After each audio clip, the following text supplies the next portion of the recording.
Good morning, comrade. You listen to WHIV LP New Orleans 102.3. This is your weekly Good Morning Comrade. Jeff here with a very special interview. I guess it's been the last time we had Eric Blanc on the show was probably, I think, like episode 3 when we were just starting the show. And now he's finally back. He's got a brand new book coming out called Organize Your We Are the Union, I beg your pardon. How worker-to-worker organizing is revitalizing labor and winning big. Eric is an assistant professor of labor studies at Rutgers University, and he's a organizer at EWOC, the Emergency Workers Organizing Committee. Welcome back to Good Morning Comrade, Eric Blanc. How you doing, buddy? Good. Thanks for having me back on.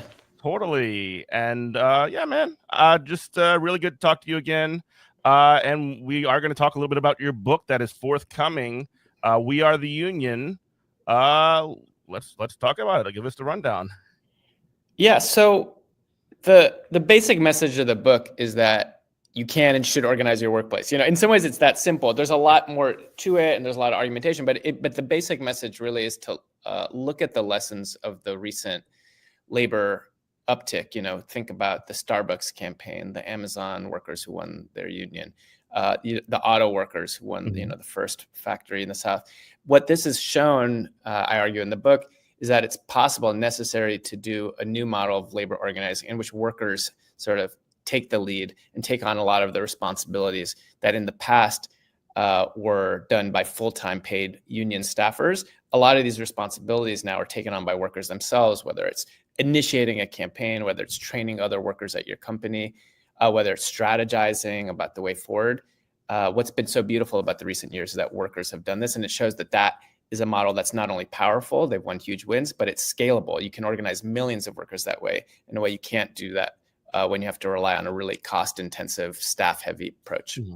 No, so what you're saying is that in this sort of situation, or this way that you have it sort of laid out, that like essentially a member-driven organizing with staff support, as opposed to sort of a more, I guess you could say, staff-based model where there's the sort of like nexus of a lot of things. Is that what you're saying?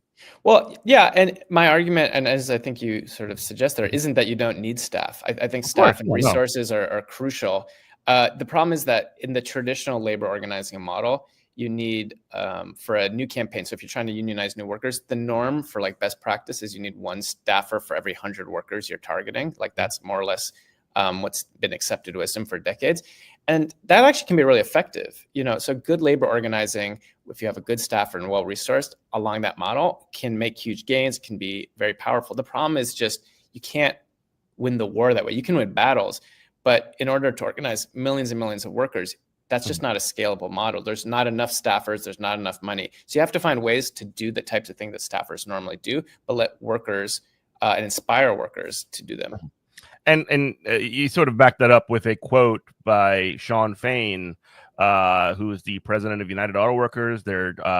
He came into the charge of UAW probably about 3 or 4 years ago, and was one of the people that, you know, he was the leader during the stand-up strike in nationwide a while ago. And they've also been really a lot of countless campaigns that UAW has sort of driven members towards, including things like EV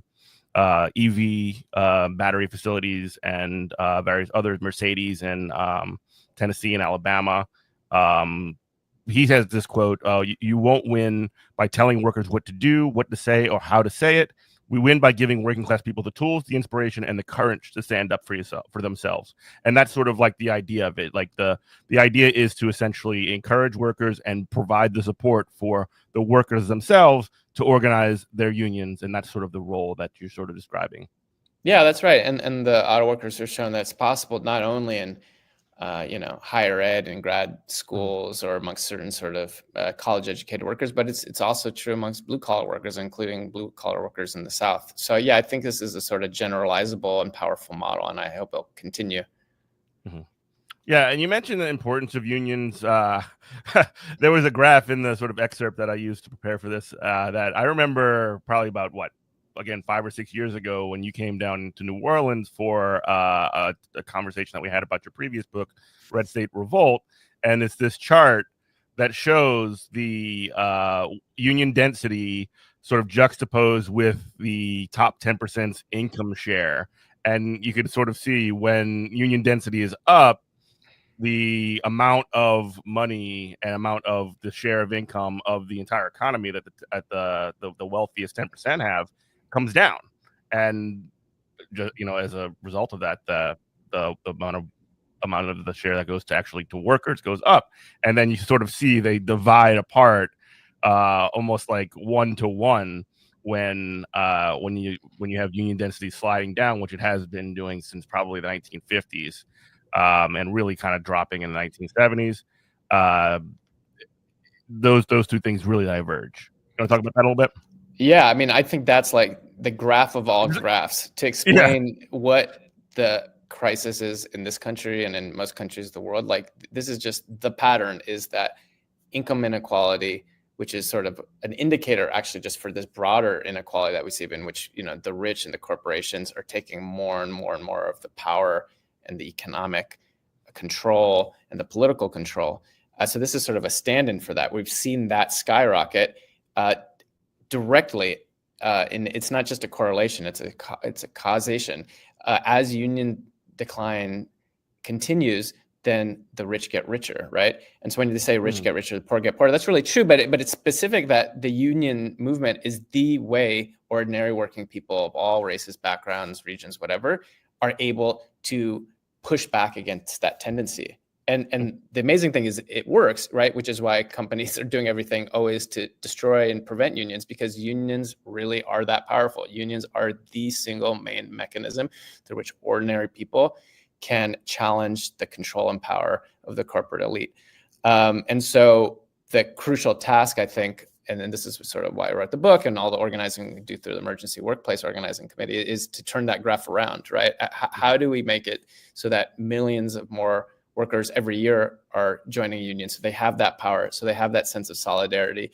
And that's crucial not just for combating economic inequality, but it's crucial for essentially changing all of the things that we need to see change, whether it's climate disaster prevention, whether it's racial justice, whether it's ending the military funding of sort of imperialist genocide abroad. All of these things require working people to have more power, and we just don't have that power right now, and unions are the way to get that power. Yeah, and that's really important too, because I mean, when you have this sort of situation where working people are so disempowered, they have absolutely no way to. I mean, do you think that disempowered workers who have no ability to organize amongst themselves, not even in their workplace, are they going to be able to express political power in any coherent way? Absolutely not. I mean, it's sort of a prerequisite to expressing any kind of power over what you were mentioning, the broader inequality and the sort of broader imperialism that the American state does. In order to even sort of start getting that coherence together, you need to be organizing people at the place where they have the most commonality, which is the workplace.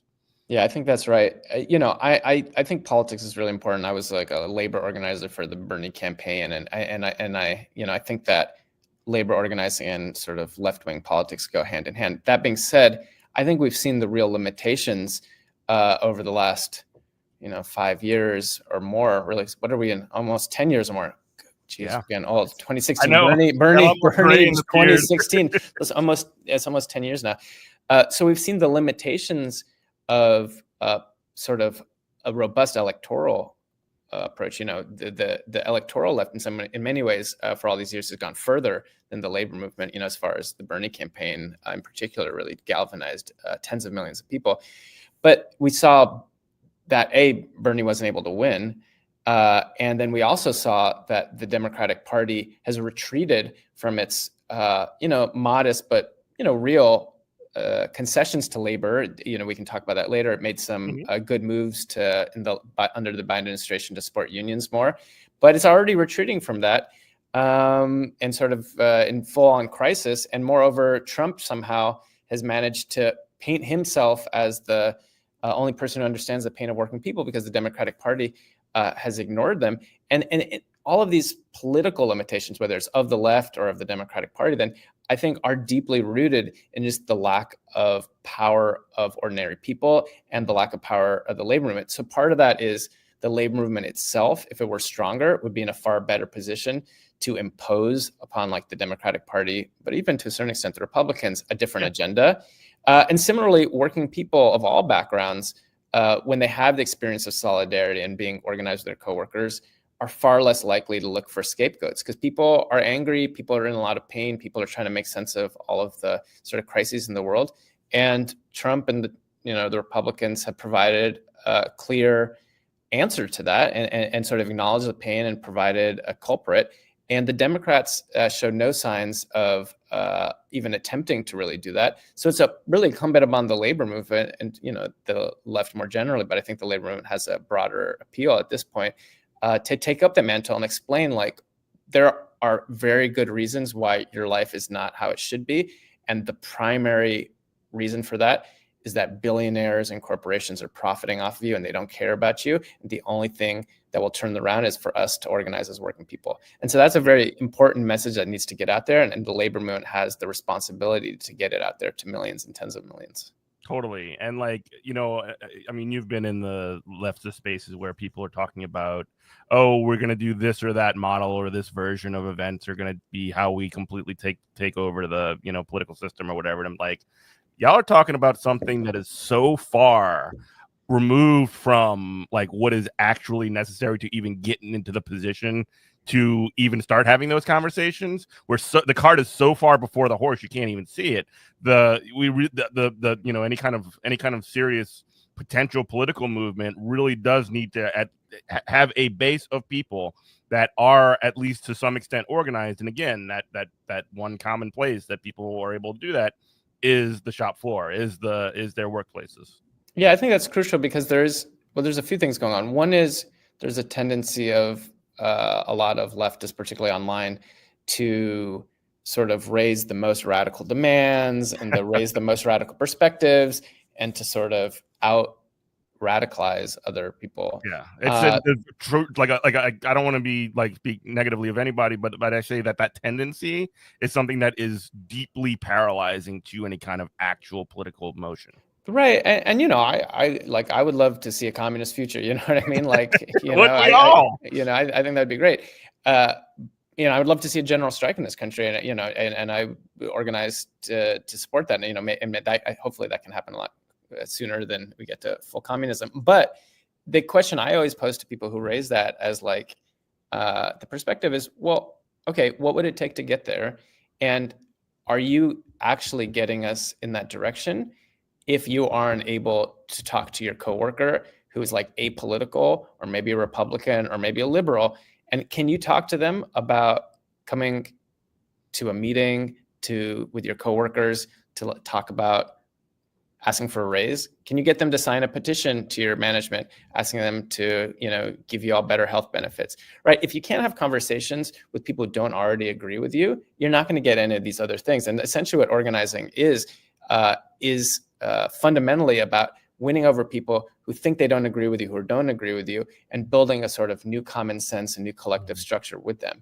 And so I think we need that outwards facing ethos. And I would say that ethos is also important against the kind of doom and gloom vibe. Another deeply paralyzing tendency. Yeah, which is really probably much more pervasive. Who knows amongst your listeners? I'm not sure, but we try and keep it positive over here. But we realize the overarching sort of like tendencies or but the overall vibe post-Trump in particular, and it's understandable particularly after over a year of genocide of Palestinians and Trump's reelection and climate disasters. It's easy for people to feel just despair and to want to check out. I've had so many people tell me, "Oh, I just want to go into political hibernation for 4 years, like wake me up when this is over." The problem with that is that that's exactly what Trump and the billionaires want you to do, right? And the organizing that the left and the labor movement is doing is even more urgent now that sort of the oligarchy is sort of nakedly in power. And then second, it's just not true. It's just not true that just because Trump's in power, there's nothing we can do. And like the most we can hope for is to wake up in 4 years and then start over. Working people have a tremendous amount of power, even when there's Republicans in office. I did some research with a fellow sort of labor leftist named Chris Bonner, and we found that actually more workers unionized under the Bush administration in the early 2000s than under Obama, because unions were still funding new organizing then. So there isn't a direct inevitable correlation between bad Republicans in office and the labor movement going into decline. It makes it harder in some ways, but it also opens up opportunities because sort of the nakedness of the sort of class structure is put on display when you have Trump was just yesterday surrounded by the richest people in the world. It's just like, okay, like the enemy is sort of showing who it is, and it's up to us to say, yeah, they are the enemy, but they can be defeated. Like Amazon won't function without its workers. Starbucks won't function without its workers. No public institution, the government can't function without its federal workers, right? And so we need to be able to tap that power. We need to be able to show that working people are not just going to lie down and accept all of this without fight back. And I expect that there will be a fight back, and we should sort of orient towards that.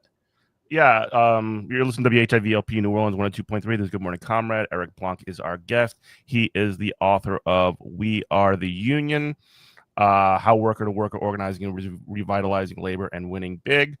You mentioned a couple of things that I wanted to sort of like drill down on a little bit. And you mentioned this sort of like the tendency right now, or the situation we're in right now, where the ruling class has probably been more distilled and visible than at any point in either of our lives. You can look at, like you mentioned at the Trump inauguration, which happened recently, and point to like the 3 or 4 richest guys on earth standing right behind the president of the United States. And they're all essentially like right there. And you can very easily identify who the class enemies are. And that's, while there are, a lot of issues and a lot of sort of, like you mentioned, prevailing sort of doomerism about this sense, at the very least, the enemy is showing itself, and there is a way that we can sort of respond to that, a way to turn a lot of this, how do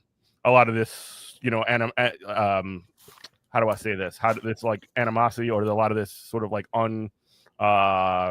upheaval that workers are genuinely experiencing right now, no matter what the Biden administration will tell you about being the greatest, the greatest for the economy since sliced bread or whatever. Like there is a very real sense that people are unhappy. There's an opportunity to identify the enemy and say, like, this is how we get them, and the way that we get them is by organizing in our workplaces, and that's how we build the political power to combat them. Yeah, and Trump's playing with fire by talking economic populist talk. This is a tricky thing, and in some ways it's scary because, well, for obvious reasons, Trump's agenda is very reactionary, and for him to be able to sort of win the support of some working people is a very bad political development. On the other hand, it has this contradictory impact of raising expectations amongst working people that their demands are going to get listened to. And so there's this huge contradiction with the Trump administration, which on the one hand is like framing itself as a defender of working people, and on the other hand is just openly basking in the sort of billionaire class and unashamedly starting to. They were literally on a Twitter space, Trump and Elon, several months ago, talking about, oh yeah, I really love how Amazon was firing the workers that were organizing their union. Like, for God and everybody else to hear. You know what I mean? Right. And, unions are extremely popular still. So this is another reason not to be overly pessimistic, is that the last 4 years of labor sort of uptick hasn't just gone away. It's there. What becomes of it remains to be seen. And it depends in part on like what listeners to this podcast and, other people across the country do. But there is this contradiction between Trump's promises on a sort of economic populism and the reality of what his agenda will be. And that creates a huge amount of space for the labor movement in particular to say, okay, like now is the time. Now is the time after years of inflation. Working people deserve a raise. Working people deserve much better. Trump, you promised that we're going to organize to like make sure it happens. The companies need to meet the basic living standards of working people in this country. And so I think that there's a big opportunity. Whether the labor movement seizes it is a very different question, because the overall sort of practice has been very defensive and risk averse and sort of narrowly focused. But the opportunity is there. Yeah. And I mean, you already are seeing some of the, and again, there's been a lot of, hay made, especially on the left, about the president of the Teamsters, Sean O'Brien, like doing these sort of, these allusions to like working with the Trump administration. And again, this is established labor. This isn't working people necessarily in their workplaces. This is labor leaders, right?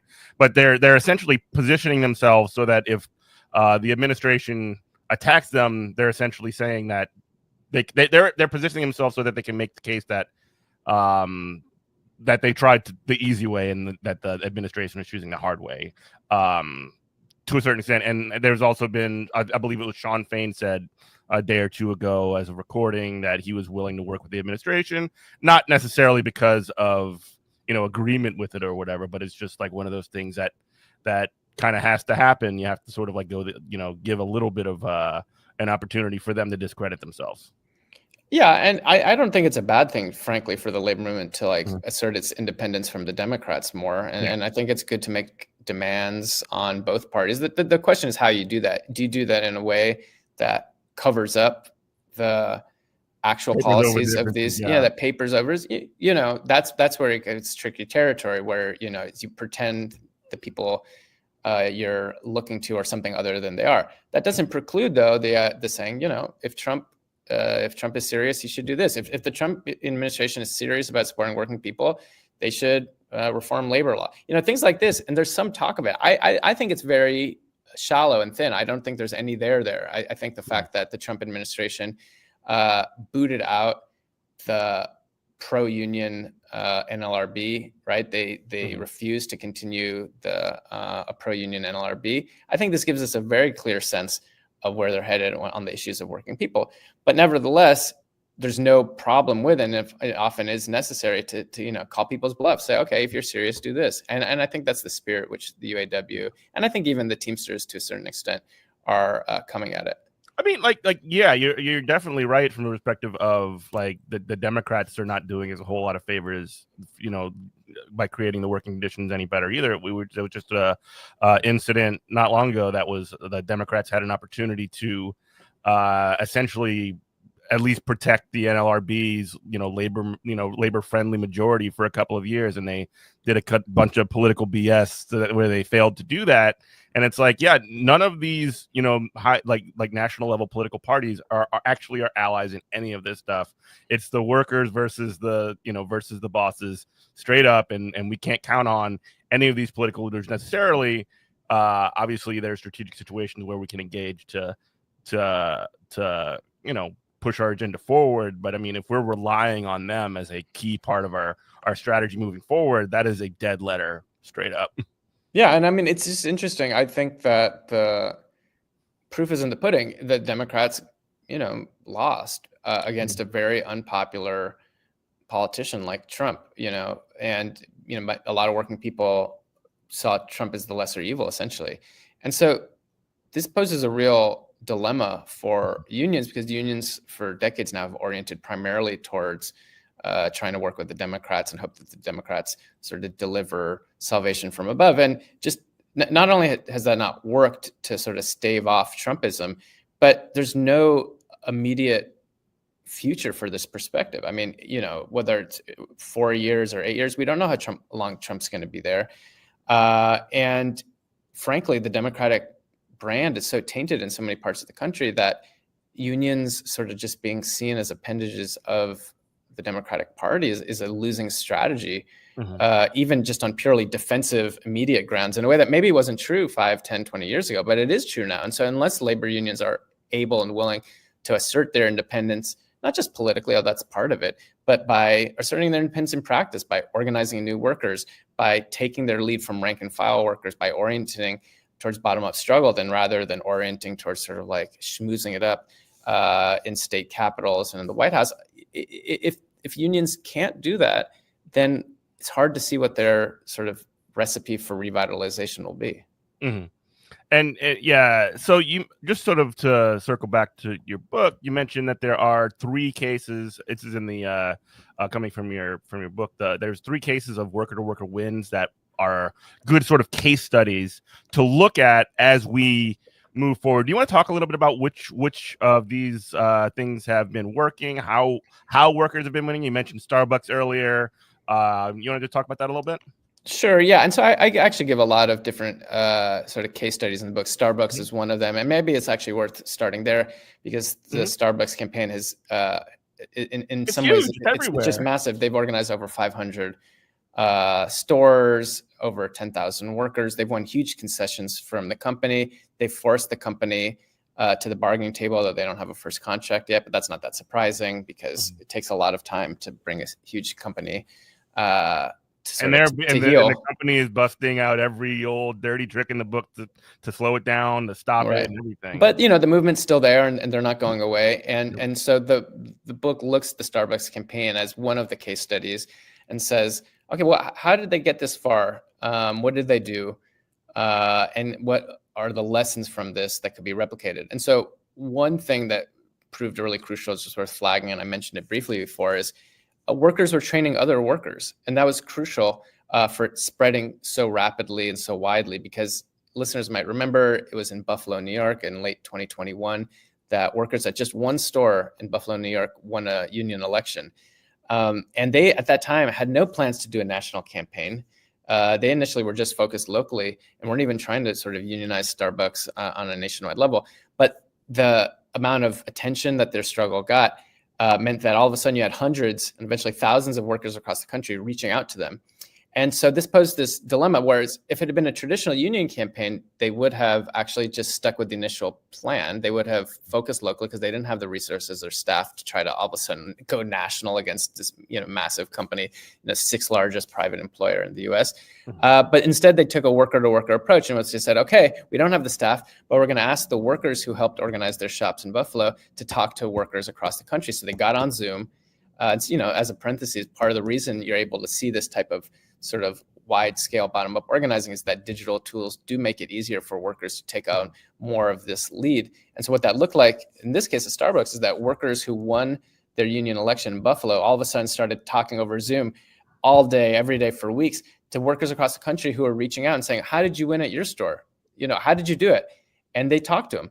And so it was possible then for workers to train workers effectively in the sort of tools of the trade, as it were, for what it takes to win. So that's, I think, one really crucial thing about this new model is that workers are talking to other workers and not just farming out that role to staff. And then another example I sort of pinpoint in the book is the News Guild. The News Guild, for listeners who don't know, is the union or one of the unions of writers, journalists, and they've won extremely hard battles over recent years. Think about the crisis in the media industry. A lot of these companies are getting bought by hedge funds and are just getting totally downsized. And partly in response to this, journalists have unionized in very large numbers. Again, it was workers talking to other workers. It was workers taking on all of the responsibilities that are normally done by staff and winning big. And they've gone up against some of the biggest companies in the media industry, and they've won really, really hard battles. And they have, I think, maybe the most developed member-to-member, worker-to-worker organizing approach in the country because they've been doing it for longer. This organizing goes back to 2017, 2018. They have a thing called the Member Organizing Program, in which any rank and file worker who wants to and who's sort of shown their willingness and ability to try to organize joins this program to learn all of the skills that traditionally you would only teach to a staffer, whether it's like how to run a meeting, how to launch a campaign, how to train another campaign, how to do XYZ.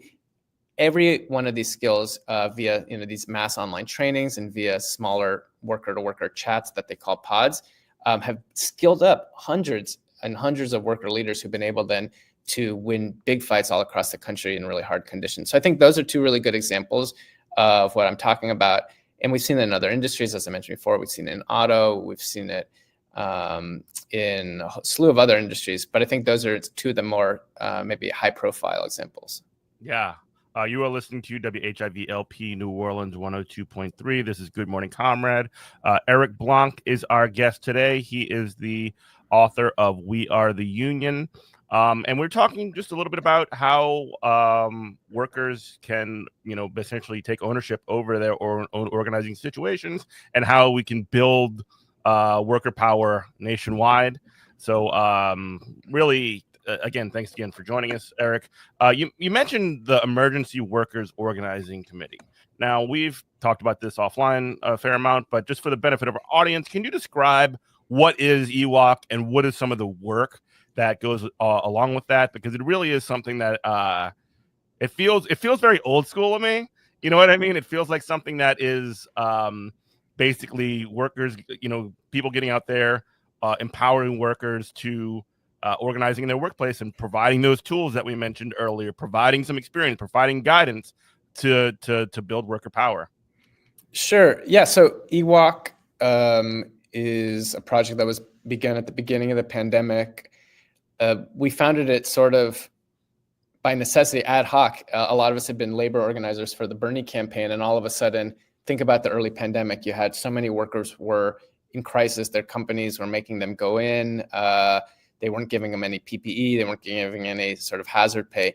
And so workers started reaching out to the Bernie campaign, being like, can we get some support? And it was out of this sort of urgency and immediacy that we started connecting workers with experienced labor organizers. And EWOC was born out of that, but it has since blossomed into a project that will support any worker in any industry in any region of the US take the first steps towards organizing their workplace, to building a union, to fighting for things like better wages. And so the process is very simple. If you're out there and you're like, oh yeah, my work sucks, or it could be better, I want to do something about it, but I don't know how to get started. All you do is you go to workerorganizing.org. That's the EWOC website, workerorganizing.org. And you'll see there's a button there that you can fill out a form that says, I get support. I want support to change my workplace.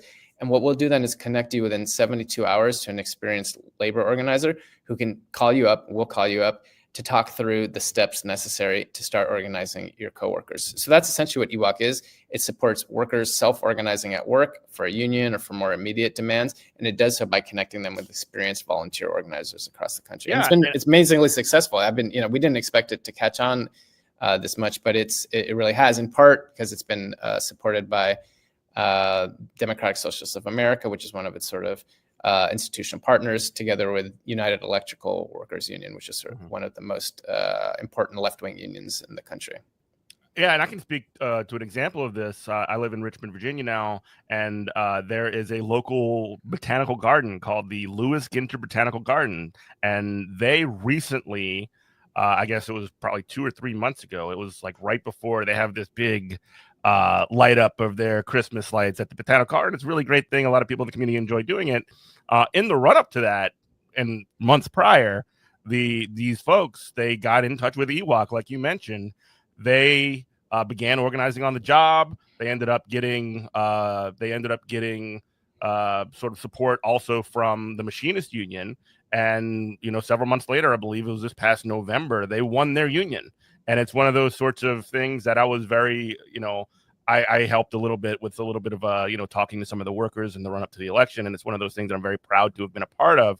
But that's just like one of countless case studies that of EWOC as a group building up and supporting workers in their workplace. So that's really something that I wanted to highlight. That's cool. I hadn't realized you were involved in that. Yeah, that's amazing. Yeah, I was a volunteer. I'm with the you're connected community. to it. Yeah, I'm sure. Right. But in any case, yeah, what's one of the beautiful things about EWOC, especially, again, as we mentioned before, in this moment in history where it's easy to feel just sort of doom and gloom. One of the nice things about being involved in EWOC has been you just hear all the time about workers winning, and you hear about workers building solidarity and sort of workers taking on the bosses and getting a sense of sort of meaning in life. I think labor organizing isn't just about the sort of dollars and cents, although that's part of it. It's also about building a community. It's also about sort of thinking about what it means to be alive. What is our purpose here on this earth? Are we here just to like get by for ourselves? Or are we trying to make the world better for other people? And so that sense of higher purpose, I think, animates the labor movement at its best, but it certainly animates EWOC, especially because so much of the organizing is done by volunteers, and it's supporting workers who aren't getting paid by anybody to organize. And so that ethos of, changing the world through the bottom up is, I think, very inspiring. And there's just victory after victory like that. And I hope that will continue. So again, I would just make another case to any of your listeners, do it now before you forget. Go to workerorganizing.org, and that changes, it's a beautiful thing. And it's just really, it's an amazing thing to witness and to be part of. And so I would hope that everybody can have that opportunity. Yeah, and you mentioned it as a counter to the doom and gloom that we keep bringing up over here. The sort of like powerlessness that people feel when they watch national television and see the state of national politics or whatever. It is like nothing can kind of like wake you up, make you answer the bell, more than people, you yourself fighting for a union at your workplace, getting a contract, and getting real material benefits from that, real better pay, better insurance, job protections. Like that is I can't imagine any like more gratifying work that you can possibly do in your life than working for something and then reaping those benefits in this way. Yeah, and if the book had been 3 times longer, I would have included just maybe like 200 pages of stories about what it felt like for workers to win. It was really hard writing the book because I didn't include a lot of these stories. And you got a part 2, I guess. There's a lot of fun anecdotes in there about, workers celebrating, popping the champagne bottle, celebrating at a karaoke, things like this. But I just love hearing these stories. To me, it's just the best thing because there's just this sense of relief. There's this sense of changing the world. There's this sense that anything is possible, and power that is just so infectious. And you taste that once and you never want to let it go. And you sort of chase that high again in a good way, like you keep on organizing, because when you feel that way and when you see other people at work who are shy, who you didn't know before, or maybe even disagree with you, when you see them on board and feeling that way, there's nothing better on this planet, I think, than that sense of solidarity and power. Yeah. And even like the path towards that victory, because I was in my previous job, I was actually in a union drive. Unfortunately, I got laid off in the midst of it. But even like every one of the steps along the way, we're gonna do a button day, we're going public, or whatever it is, you sort of see and feel a lot of that, solidarity and camaraderie with the people that you're in that struggle with as it builds. So even before you get to the huge victory, you can see the possibilities and the sort of building expressions of that power that you have. Yeah, 100%. And that's one of the reasons why, the Starbucks workers campaign is still continuing so strong. They don't have a first contract yet, but not only have workers won concessions along the way. So oftentimes when you organize, the bosses will give you some concessions to try to prevent you from unionizing. And so that has a contradictory thing, because sometimes it can sort of maybe mollify some workers. But if you're organizing well, then actually that should give you and your coworkers more enthusiasm to say, look, they're being forced to listen to us. We're being effective. Mm-hmm. And along the way, then you get that sense of power and community, and it makes you continue to fight, over what can be oftentimes, frankly, a long slog. I don't think this is a type of organizing that is sort of like a quick fix, or that will even necessarily guarantee you victory in 100% of cases. Some of these campaigns lose. We saw the Mercedes sort of plant of the auto that workers. One got me. That one sucked. Yeah, I mean, I was heartbroken. The workers were heartbroken. They lost, earlier last year. They lost a union election 45%, 55%. But you know what? They're back at it. They're filing again. They're going to be organizing again. And there's a good chance that they could win this time around.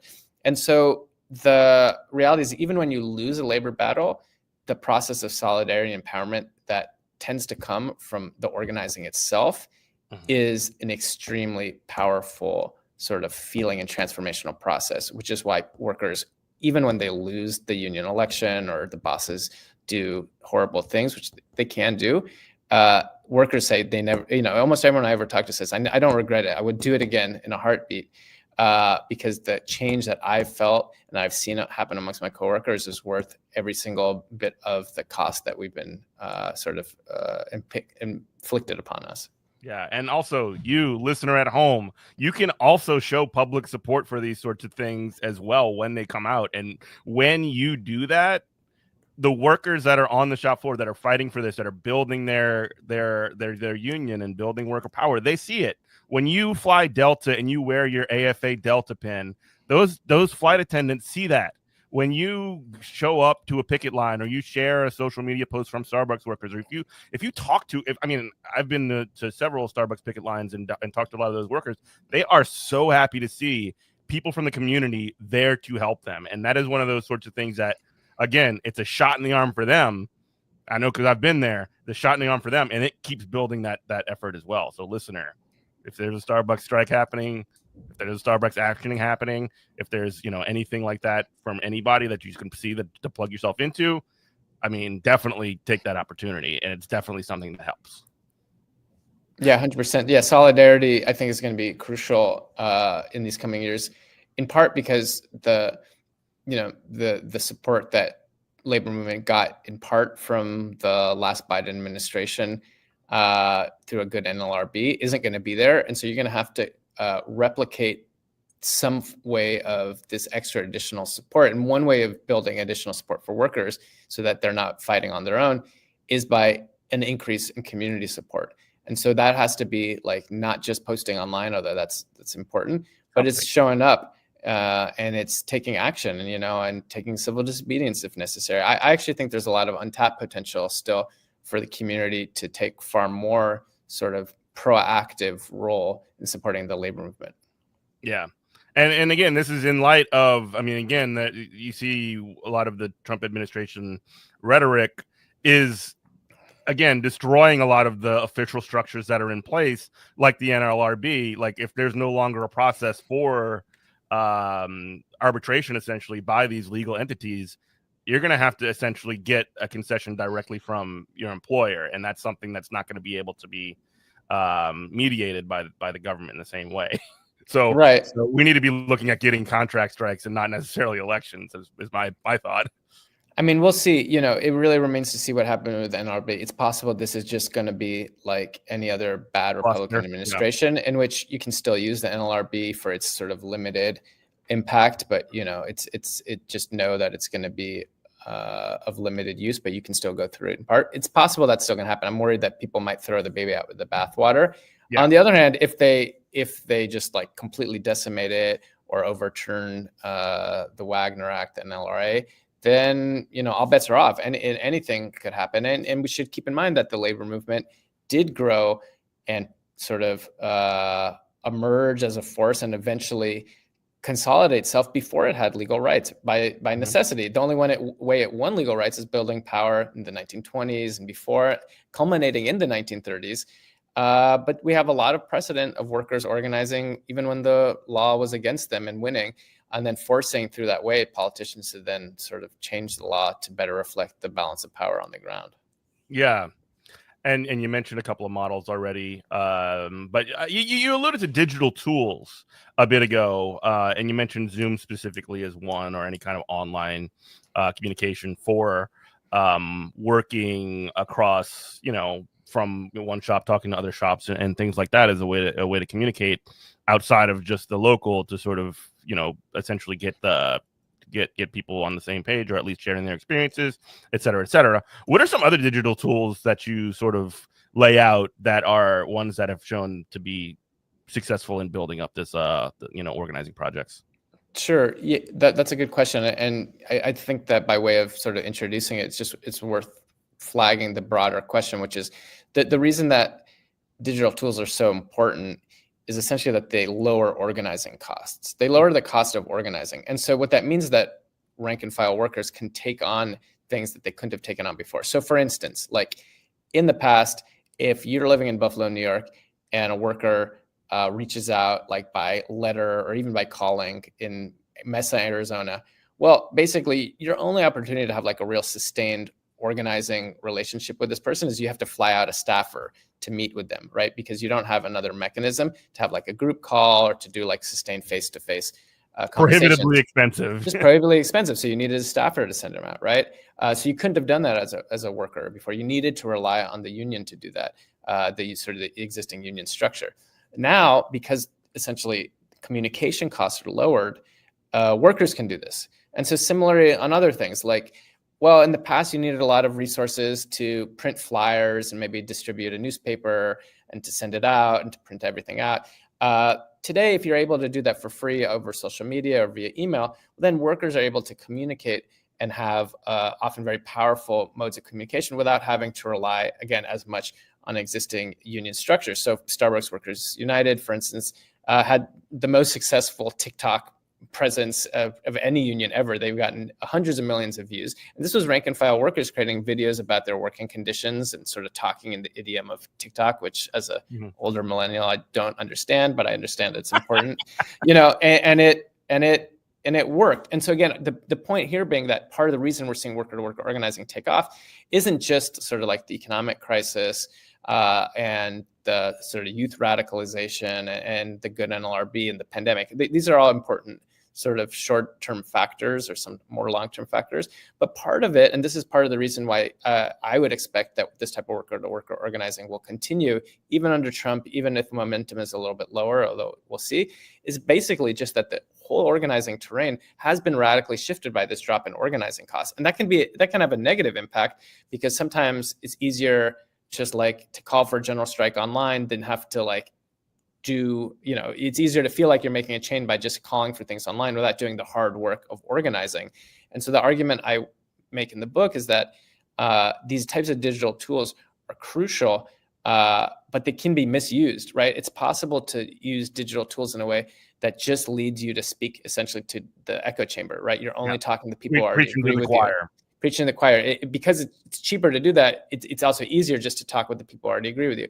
And so the ways that you can use digital tools to actually organize, but by which I mean like persuade people who don't agree with you, build new structures, is things like I mentioned, digital Zoom to talk with workers at your company elsewhere. But it can be something as simple as like set up a group chat, set up a group text with your coworkers in which you can like talk smack about the boss, in which you can maybe say, hey, you drop in a link, be like, hey, did you see these workers at Starbucks? They won a big raise because they demanded it. Maybe we could do something similar. So something as simple as like setting up a group chat with your coworkers to vent is something that a lot of drives have used. Something like organizing a social media presence. If you want to put pressure on your bosses and you don't have a lot of resources, well, you can set up a TikTok, you can set up an Instagram, you can go on Twitter, X, whatever, and you can expose the bad conditions. You don't have to wait for a union to do that. It's good if a union will support you, and it's good to have more resources, but you don't have to wait. And you're the best position as a worker to expose what's actually going on at work and to generate public support and to put pressure on your bosses to listen to your demands. Yeah, and the group chat thing is like becoming at this point almost like a step one. Like you want to get all your fives together, you want to put them in the group chat, and then you start looking at who are the next people you're going to talk to, what is the next action that you're going to do, how are you going to distribute buttons, whatever it is that the mechanics of what you're doing it is, that has to happen. And it can be, I mean, again, group chats are 24/7. Like this communication can be happening all the time, officially not during work hours. Yeah, wink, wink, nudge, nudge, say no more. But like, it's one of those sorts of things where you can basically have an ongoing conversation with your leaders all the time, and that's something that's never been possible before. Yeah, and I think chats are really important for coordinating, essentially, exactly as you mentioned, amongst sort of the folks who are putting in time on the campaign. I don't think that digital is so great for persuading the skeptics. And for that, you really, if ideally you want an in-person conversation. One-on-ones. One-on-ones, you can never technology your way out of that one. Right. But for coordinating with people who are already on board, it's just tremendously useful. And again, it goes to the question of lowered organizing costs. It makes a difference for workers to self-organize when you can do a chat and you don't have to have money to rent out a hall. It's great if you can have a hall, but if you don't, you can still coordinate. And that's a game changer. And it's something I think that maybe the union movement hasn't fully absorbed in its potentialities yet. Especially considering, like you mentioned the News Guild, and you mentioned some of these journalism workspaces or work sort of like environments. A lot of times you'll have people all over the place, and it would be impossible essentially to get an entire unit in the same room at the same time without those digital tools because of the nature of that work.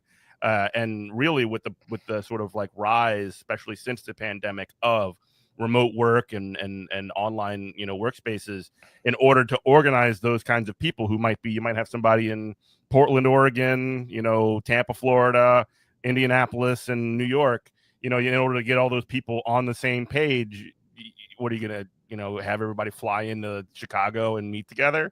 Like you need, it's a necessity in certain situations to use these kinds of tools to have these kinds of conversations with your coworkers because of the nature of those work environments.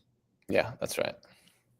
So in the last couple of minutes, I really did want to sort of like pick your brain on, your thoughts of, we mentioned again over and over again this doom and gloom situation, and this sort of like, we're really at the beginning of this sort of like Trump era or whatever it is, part 2. What you mentioned that the your faith and mine are both in workers, building and working our way to endure forward. But like in the sort of like next couple of years, what do you see as sort of definable, victory points or, benchmarks to if we hit this, by 2025 or whatever, we're doing well? Just in your thoughts. Yeah, it's a good question. I would say that part of it is winning the defensive battles. So I'll talk more about going on the offense after. But I think part of it is winning these defensive battles, and in part through worker organizing on a large scale. So to give an example, Trump has floated the idea of privatizing the postal service. Okay, so if Trump actually goes forward with this, and it's and other attacks on federal government workers have already begun.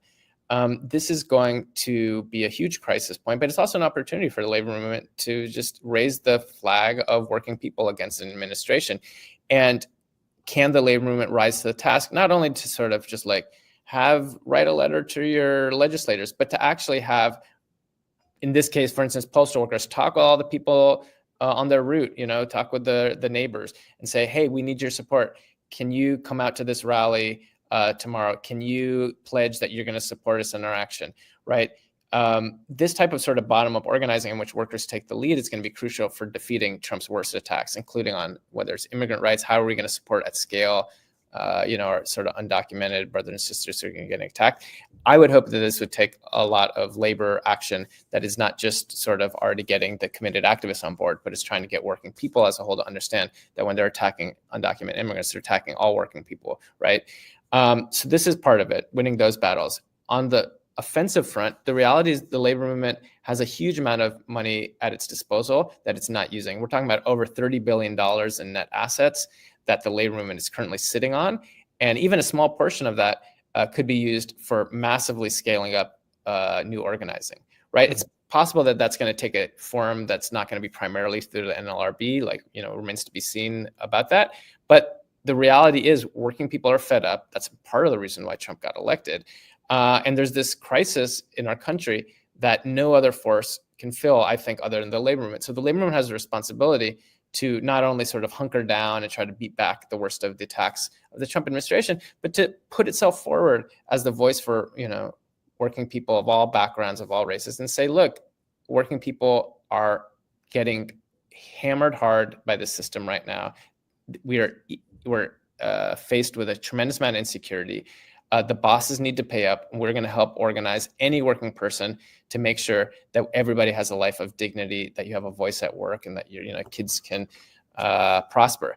And so what the labor movement can do very concretely is put significant more money towards new organizing. The ideal would be something like 30% of its budgets towards new organizing, and to scale up and support existing campaigns, whether it's Starbucks Workers United, whether the auto workers are continuing to do very ambitious new organizing. I know the Teamsters are doing very ambitious organizing, supporting at Amazon. So those campaigns need to be supported financially, materially, and scaled up. But we also need to find ways to talk to all of these other working people who aren't yet on board and say, we hear you. This is a step you can take tomorrow to fight back. Whether it's just the labor movement saying, you deserve a raise, we're going to help you fight to win a raise, right? There's a lot of mechanisms that the labor movement could do. And so what I would like to see, what I think a realistic sort of benchmark would be for the next 4 years, would be for the labor movement to at least sustain its current level of momentum. I don't know if you're going to reverse, union density decline under Trump. That might be hard. But I think what you can do is wage a lot wider battles. You can involve much higher numbers of working people, and you can train up tens of thousands of new worker leaders who are going to be the people fighting and winning concessions over the next 4 years, keeping labor movement and the labor struggle sort of in the press, but actually making it even more of the headline news, making the axis on which politicians are judged is, are you supporting the labor movement? Or are you supporting the bosses? To me, it is possible and it's necessary to wage those kind of big high-profile battles over the next 4 years. And it's going to be that type of ability to sort of polarize around class lines, around economic demands, around bosses versus workers, that's going to set the basis, I think, for defeating Trumpism. It's going to undermine this sham populism, and it's going to set that sort of type of political realignment that could force the Democrats to, to meet the demands of working people. It could expose the Republicans and force all the politicians who aren't actually on the side of working people out there. And so that is the type of ambitious organizing that's possible, but it's going to require a lot of work from below because a lot of unions, unfortunately, are still pretty risk averse. All right. His name is Eric Blanc. The book is We Are the Union, How Worker-to-Worker Organizing is Revitalizing Labor and Winning Big. Eric, where can people find you and where can people find your book? Yeah, well, first of all, thanks again, Jeff, for having me on. The best way to follow my writings is to just sign up for my Substack newsletter, which is laborpolitics.com. So you just go there, and that's where I put my writings. So I would sign up there. The book, if you just Google like Eric Blanc, We Are the Union, it'll pop up. You can sort of buy it anywhere you would normally buy books. Right now it's pre-order. The actual copies, the release date is February 18th, but you can pre-order it now. And so I would encourage anyone to do that. And if you reach out and you're in a union or an organization, we're also providing like pretty big discounts for if you're in a union, or DSA is actually organizing together with EWOC and Organizing for Power, a national study group of the book. So if you look me up on social media, maybe the best way to do it, you'll see that there's a national study group of the book, and you can get a 50% discount. So just look at me up at any of those places, get a copy of the book, and get organized. Reach out to EWOC if you want to help organize your workplace. Cool. Eric, thank you as always. We have to have you on again soon. Hopefully it's less than 5 years before we have you on again. Thanks again, Jeff. Thanks everybody for listening. This has been Good Morning Comrade. You are listening to WHIV LP New Orleans 102.3. We love you. Bye-bye.